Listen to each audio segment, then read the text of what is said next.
Hello दोस्तों, मेरा नाम मुनीश कुमार है और मेरे YouTube चैनल मुनीश कुमार के फाइनेंशियल इंसाइट्स में आपका एक बार फिर से स्वागत है।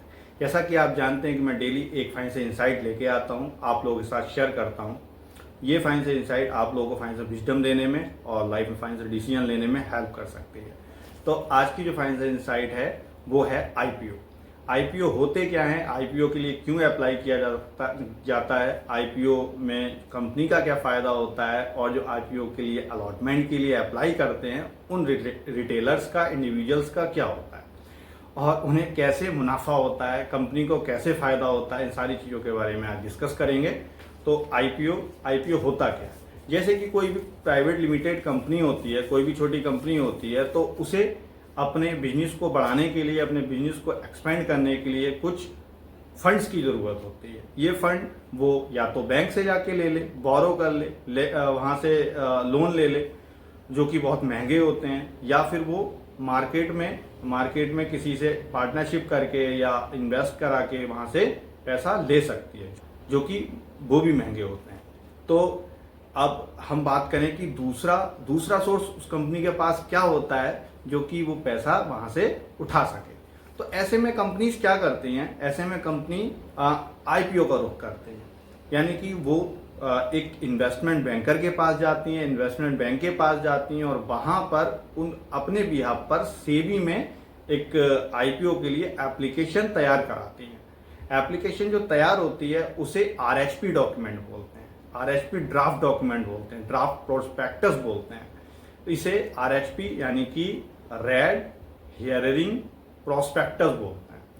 तो ये जब इसके लिए अप्लाई करती है, आईपीओ के लिए अप्लाई करती है और जब उसे वहां से पूरा हरी झंडी मिल जाती है, उसे जो सेबी से जो हरी झंडी मिलती है उसके आधार पर, उसकी ग्रोथ पोटेंशियल के आधार पर, उसके बिजनेस मॉडल के आधार पर, उसकी वैल्यूएशन के आधार पर मिलती है। तो ये सारी तो इन्वेस्टर्स कैटेगरी, अगर हम बात करें कि इन्वेस्टर्स कैटेगरी क्या होती है, तो इसमें जो इन्वेस्टर्स होते हैं वो 3 टाइप के होते हैं, रिटेलर्स और एचएनआई, हाई नेटवर्थ इंडिविजुअल, और तीसरा होता है इंडियन इंस्टीट्यूशन इन्वेस्टर। ये 3 तरह के इन्वेस्टर्स ही उसमें अप्लाई कर सकते हैं। तो अब बात करें कि इसमें रिस्क क्या हो सकते हैं और रिवॉर्ड क्या हो सकते हैं। तो जो भी आईपीओ के लिए अप्लाई कर रहा है, चाहे तो वो इंडिविजुअल हो, चाहे वो एचएनआई हो, चाहे वो इंस्टीट्यूशनल इन्वेस्टर हो, अगर वो अप्लाई कर रहा है तो उसके लिए रिस्क ये होते हैं कि कंपनी जो आईपीओ के लिए आई है और लिस्ट होगी, उसके लिस्ट होने के बाद वो कंपनी एकदम या तो उसके शेयर नीचे जा सकते हैं या वो एकदम ऊपर जा सकते हैं। ऊपर जाएंगे तो उसे तगड़ा मुनाफा होगा, नीचे जाएंगे तो उसे लॉस होगा।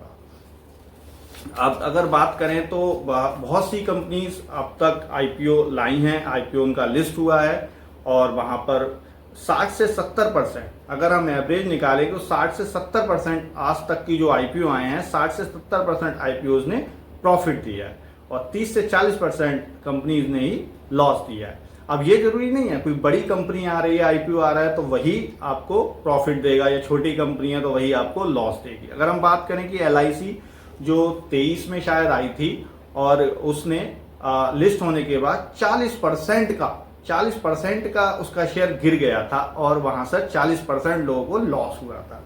और अगर हम बात करें कि छोटी कंपनी, तो जोमेटो, मुझे याद है जोमेटो जब आई थी, जोमेटो का आईपीओ आया था, तो उस समय उसके पास कोई भी किसी भी तरह का मार्केट में उसका कोई भी प्रॉफिट नहीं थे, उसकी कंपनी कोई ज्यादा प्रॉफिट नहीं कर रही थी और लिस्ट होने के बाद उसका शेयर ऊपर गया और आज वो काफी ऊपर है।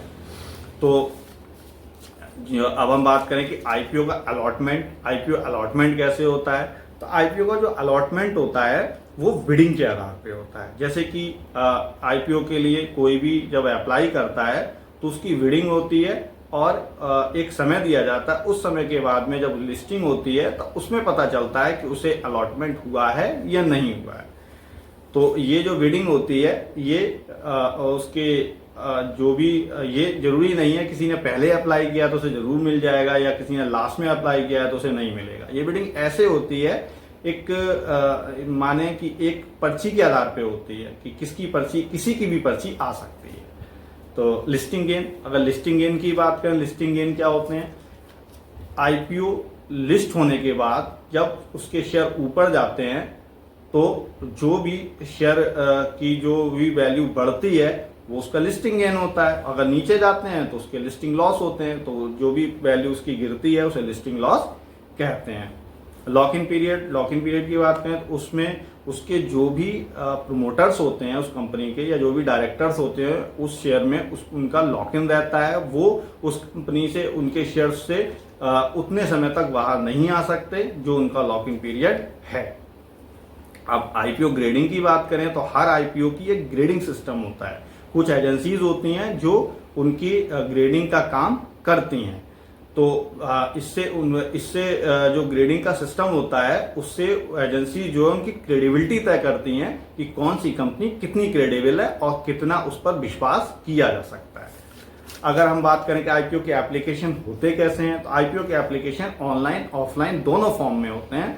और ऑनलाइन अप्लाई करने के लिए आपको डीमेट अकाउंट होना जरूरी है, ट्रेडिंग अकाउंट होना जरूरी है, और जो पेमेंट होता है वो आपका नेट बैंकिंग या यूपीआई किसी भी चैनल से आप पेमेंट कर सकते हैं। ऑफलाइन के लिए आप किसी बैंक का रुख कर सकते हैं, किसी एनबीएफसी का रुख कर सकते हैं, किसी ब्रोकरेज हाउस का रुख कर सकते हैं, जिसके द्वारा आप उसके आईपीओ के लिए अप्लाई कर सकते हैं। अब बात करें कि अलॉटमेंट स्टेटस, अप्लाई करने के बाद आपको अलॉटमेंट देखना है कि मेरा अलॉटमेंट हुआ या नहीं हुआ या क्या प्रोसेस है, उसे चेक करने के लिए एक रजिस्ट्रार की वेबसाइट होती है, इस पर जाके आप चेक कर सकते हैं, या आपने जिस ब्रोकरेज हाउस से ये आईपीओ अप्लाई किया है तो उसकी साइट पर भी जाके आप चेक कर सकते हैं कि मेरे को अलॉटमेंट का क्या प्रोसेस है और होगा नहीं होगा, हो रहा है नहीं हो रहा है, सारी चीजें उसमें चेक कर सकते हैं।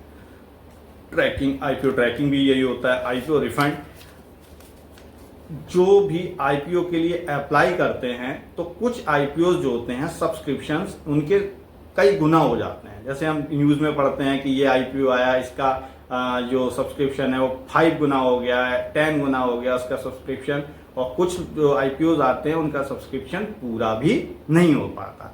तो ये जो होता है यही उसका आईपीओ सब्सक्रिप्शन कहलाता है।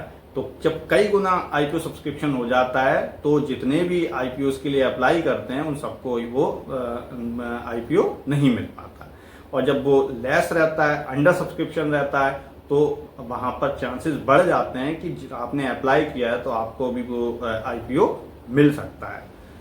अब बात करें कि मिनिमम लॉट साइज क्या होता है। किसी भी आईपीओ की मिनिमम लॉट साइज होता है कि आपको उतने शेयर खरीदने पड़ेंगे, उससे कम अगर आप लेते हैं, अगर अप्लाई करते हैं तो आपको वो बिडिंग नहीं होगी, आपको उस बिडिंग से बाहर कर दिया जाएगा। कोई भी इंडिविजुअल रिटेल इन्वेस्टर होता है तो वो अधिकतम किसी भी आईपीओ में 2 लाख से अधिक नहीं लगा सकता। 2 लाख तक ही कोई रिटेल इन्वेस्टर आईपीओ खरीद सकता है।